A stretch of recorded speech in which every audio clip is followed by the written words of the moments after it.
যদি এখন আমার সঙ্গে না যাও তুমি কিন্তু সারা জীবনের জন্য আমাকে হারাবো সাইমা। আমি আজকের পর থেকে তোমার কথা এক সেকেন্ডের জন্য মনে করবো না, not even a single second.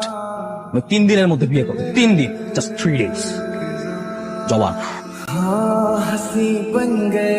এই বিয়েটা হবে না। তোমাকে বলছি না আমার সাথে কোনো যোগাযোগ রাখবো না। আমার ভুল হয়ে গেছে, সরি নিহা। তুমি বিয়েটা ভেঙে দাও না। Just get out.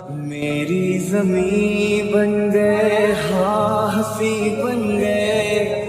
আপনি আরেকজনের হাজবেন্ডকে এভাবে বিরক্ত কেন করছেন? আমাদের দুজনের মাঝখানে আসুন। Just shut up. Who the hell are you? হ্যাঁ, ও আসবে না তো কে আসবে? আমার ওয়াইফ। এই মেয়ে না, না মারা পর্যন্ত তোমার পিছু কিছুতেই ছাড়বে না। হুম, আমি মরার আগ পর্যন্ত তোমাকে ছাড়ছি। তাহলে মরে যাও। এখান থেকে চলো তো, এর সাথে কথা বলে কোনো লাভ নেই। আমাদের ঘোরার মুডটাই পুরো নষ্ট হয়ে গেছে। Hi you right. আমরা অন্য একদিন, ঠিক আছে? চল। বিরক্তি। गिरने संभलने लगे जब से है